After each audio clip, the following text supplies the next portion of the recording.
সুপ্রভাত বন্ধুরা, কেমন আছো তোমরা? নিশ্চয়ই ভালো আছো, আমরাও সবাই ভালো আছি। আজকে হলো বুধবারে আরও একটা নতুন ব্লগে তোমাদের অনেক অনেক ভালোবাসা ও শুভেচ্ছা জানিয়ে ব্লগটা শুরু করে দিলাম।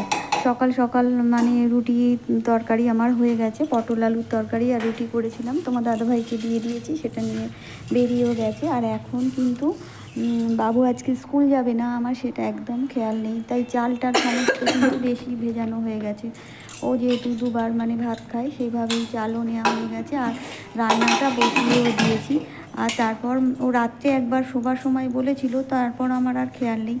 তারপর সেই জন্য সকালে আমার যেমন তারা 8টার মধ্যে ভাত করে নিই, সেভাবে আমি করতে শুরু করে দিয়েছি।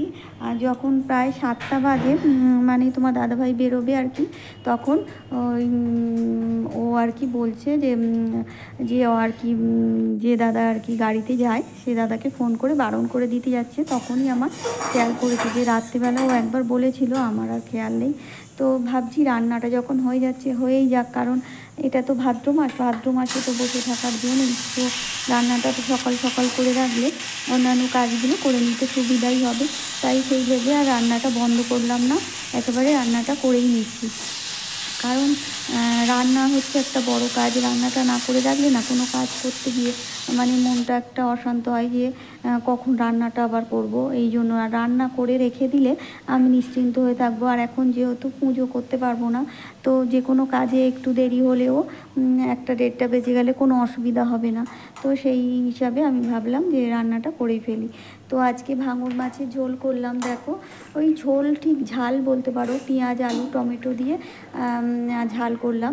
আর মানে বেশি একদম ঝোলও করব না, আবার একদম একটু গায়ে মাখা না থাকলে আবার ভাত তো খাওয়া হবে। আর এটা হচ্ছে তড়কা করে নিয়েছি, রাত্রের জন্যও করে নিয়েছি আলু দিয়ে। আর এর মধ্যে ডিমটা ভেজে দিয়ে দিলেই হয়ে যাবে। এমনি তড়কাটা রেডি করে নিয়েছি, আর একটু দিনেও খাওয়াবে। আর এটা হচ্ছে কলমি শাক ভাজা, পেঁয়াজ দিয়ে করেছি আজকে। মানে মেনু ভাত, কলমি শাক ভাজা, ভাঙর মাছের ঝাল, আর হচ্ছে তড়কাটাও অল্প অল্প আর কি খাওয়া হবে, আর রাত্রে একটু খাওয়া হবে। তো সেই জন্য করে নিয়েছি। তারপর করে নিয়ে দেখো, বললাম যে ভাদ্র মাস মানে খুবই কাজের চাপ, সমস্ত কিছু মাছ দিয়ে ধুইতে হবে। তো সমস্ত যা কিছু একটু আধটু ছিল অন্য মানে বালতিতে বা এতে রেখে দিয়ে এগুলো আঁচড়ে নিয়ে এলাম। কারণ সমস্ত কিছু না করে রাখলে না দেখতে দেখতে ভাদ্র মাস চলে আসবে, আর তখন কোনো কিছু করা হবে না। আর আগে থাকতে সেই জন্য সমস্ত করে নেওয়াটাই ভালো। তো এখন সেই সমস্ত বালতি, তারপর মুড়ির ড্রাম, একটা মুড়ির ড্রামে মুড়িগুলো ঢেলে নিলাম, নিয়ে আর অন্য ড্রামটা মেজে নিচ্ছি। আজকে মেজে নিলে এগুলো, আর কালকে আবার সমস্ত অন্য জিনিসগুলো এর মধ্যে রেখে দিয়ে শুকিয়ে নিয়ে রাখতে হবে, রেখে দিলে আবার সেগুলো মেজে নিতে পারবো। সেই জন্য আর ভাবলাম ও যেহেতু মানে স্কুলে যাবে না, তো রান্না করে নিয়েছি, এখনও আমরা টিফিনটা খাইনি। আমি আর কি লিকার চা আর বিস্কুট খেয়ে নিয়েছি, আর বাবু তো সকালেই খেয়ে নিয়েছে। আর তোমার দাদাভাই চলে যাওয়ার পর আমি খেয়ে নিয়েছি। তো এখন টিফিনটা খাওয়া হয়নি, আর ওর জন্য রুটি তরকারি মানে বললাম যে স্কুলে যাবে বলে করে রেখেছি, একবারে সেইটাই খেয়ে নেবে। আর তা না হলে বাড়িতে থাকলে মুড়িও খায় অনেক সময় জিজ্ঞাসা করলে।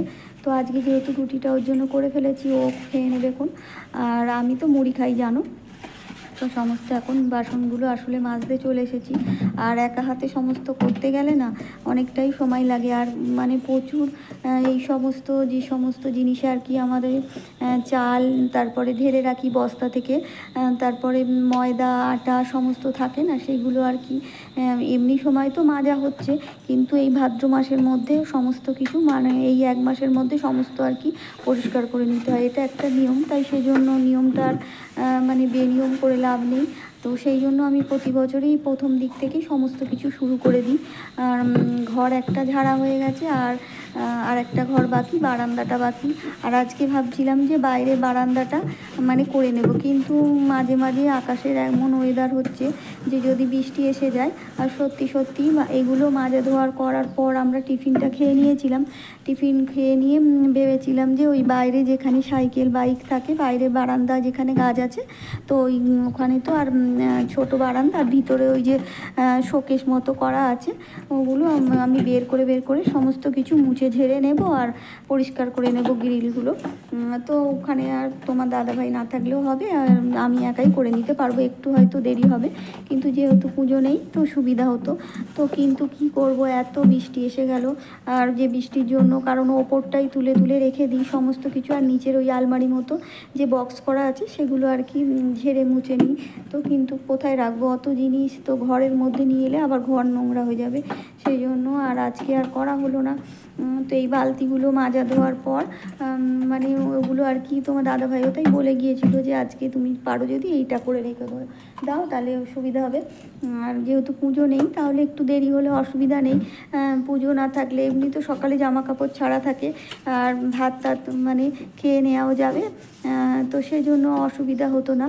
কিন্তু কিছু করার নেই, মানে এদিকে যে করব মানে সমস্ত জিনিসগুলো, সাইকেলগুলো ধরো, বাইকটা নিয়ে তোমার দাদাভাই চলে গেছে, কিন্তু সাইকেল দুটো আছে, সমস্ত জলে আর কি ভিজে যাবে। সেই জন্য অনেক ভাবনা চিন্তা করে ভাবলাম যে করলে তো সমস্তই ভিজে যাবে, তো কি করে রাখা হবে, তাহলে ঝাড়াঝুড়ি করতে গেলে আর যে সমস্ত জিনিসগুলো আমি ঝেড়ে ঝেড়ে রাখবো ওপরে, সেগুলো যদি ভিজেই যায় তাহলে তো আমি কি করে আর মোছামুছিটা করব। তো সেই জন্য, আর বাইরে তো গ্রিল মানে কোনো জানো জানলা মানে ব্যবস্থা নেই যে জানলা দিয়ে দিলে বৃষ্টিটা আটকাতে পারবো, সেটাও তো নয়। তো সেই জন্য আর আজকেই মাজা ধোয়া করতে গিয়েই ব্যাস হয়ে গেল, সময় চলে গেল। আর মাজা ধোয়া অনেকটাই, তবুও আমি অনেকটা সময় বের করেছিলাম। মাজা ধোয়া তো 9:30 আগেই করে নিয়েছি, কারণ আমরা 9:30 সময় টিফিন খাবো, বাবুও টিফিন খাবে, সেই জন্য আর কি 9:30 আগেই এই সমস্ত মাজা ধোয়া করে নিয়েছি। আর ট্যাপে তো তোমরা সবাই জানো, ট্যাপে আমাদের এখানে মানে 9:30 পর্যন্ত জল থাকে, তারপর আর জল থাকে না। অনেক জায়গা অবশ্য 10টার পরেও জল থাকে, কিন্তু আমাদের এখানে ওই 9:30 পর্যন্তই জল থাকে। আর এগুলো বাইরের কলে ট্যাপের মধ্যে না মাজলে না, বড় বড় জিনিসপত্র ওই সিঙ্কের মধ্যে মাজতে গেলে অসুবিধা। আর আমার পিছন দিকে যে ওই রিজার্ভারের সঙ্গে জয়েন করা যে কলটা আছে না, ওই কলটা কিন্তু মানে ওইখানটা আসলে খুব একটা আমরা যাওয়া আসা করি না, পিছন দিকে তো মাঝে মাঝে মাছ কাটতে গেলে তোমাদের ওটা আমি দেখিয়েছি, ওখানেই বন্টন হয়ে আছে, আসলে বেশি যাওয়া আসা হয় না। আর মানে কোনো কিছু স্ল্যাব মতো করা নেই, তো তাই বসে বাসন টাসন এত কিছু মাজাও যাবে না। তো মাঝে মধ্যে আমি অবশ্য খুব অসুবিধা হলে বাসনগুলো মেজে ধুয়ে নিয়ে আসি, ধুয়ে তবু সেগুলো হাতে হাতে মানে ধুয়ে রেখে দিতে পারি, কিন্তু এত বড় বড় মানে এগুলো আর কি বালতি, তারপরে ড্রাম জলের, এই মুড়ির ড্রাম, এই সবগুলো তো আর ওখানে মেজে ধুয়ে রাখতে পারবো না, সেই কারণে আর করতে গেলাম না আর কি। তো এতগুলো জিনিস সকাল সকাল রান্নাটা 8টার মধ্যে কমপ্লিট করে নিয়েছিলাম বলে অনেকক্ষণ সময় লাগলো, কিন্তু দেখো অনেকগুলো বাসন, তোমাদের হয়তো একটুখানি সময়ের মধ্যে দেখাচ্ছি, অনেকগুলো বাসন না, অনেকগুলো মানে বালতি, এই সমস্ত একটা আটা ময়দা থাকে, সমস্ত কিছুই আমার মানে প্রয়োজনের জিনিস সমস্ত। তো সেগুলো ভালো করে মাজা ধোয়া করে নিচ্ছি, আর একটু ব্রাশ দিয়ে খাঁজগুলো তো ওঠে না, সেগুলো একটু মেজে নিলাম ভালো করে। অনেক সময় ওইগুলো মানে জালি আর কি যায় না, তো সেই জন্য ব্রাশ দিয়ে ভালো করে মেজে নিলাম আর পরিষ্কার করে নিলাম। এবার এগুলো সমস্ত ধুয়ে নেব, ধুয়ে নিলে আর এখানে আর কি কলের কাজটা শেষ হয়ে যাবে। আর এদিকে 9:30 বাজবো করছে, তারপর আর জল আর কি থাকবে না এখানে। তো অন্যান্য কাজের মধ্যে এইটাই বাকি ছিল। আর এদিকে তারপরে অবশ্য রান্নার বাসনটাও মেজে নিয়েছিলাম, এগুলো করার পরে সেগুলো তোমাদের সাথে শেয়ার করিনি। ওই প্রেসার কুকার, তারপর কড়াইয়ে রান্না করলাম, ওই কড়াইটাও মেজে ধুয়ে নিয়ে এসেছিলাম, যেহেতু একটু বাকি ছিল 10 মিনিটের মতো, তো সেই জন্য এগুলো উপর দিয়ে ওগুলো মেজে নিয়ে এসেছি।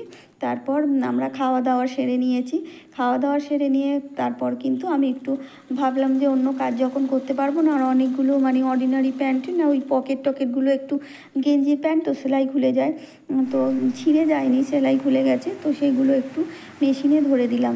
আর দেখো করতে করতে আবার ওদিকে দরজায় পর্দা ফেলতে গেলাম, কারণ কাঠের দরজা না, এত বৃষ্টি হয়েছে দেখো সমস্ত জানলাগুলো মানে আমি ওদিকে দিতে গেছি, এদিকে ঝাপটা এসে ভিজে গেছে। তো আমার সমস্ত বন্ধুদের অসংখ্য ধন্যবাদ জানাই, এভাবেই তোমরা আমার পাশে থেকো। আর নতুন বন্ধু যারা পাশে থাকতে চাইছে তারা অবশ্যই সাবস্ক্রাইব করে লাইক কমেন্ট শেয়ার করে পাশে থেকো।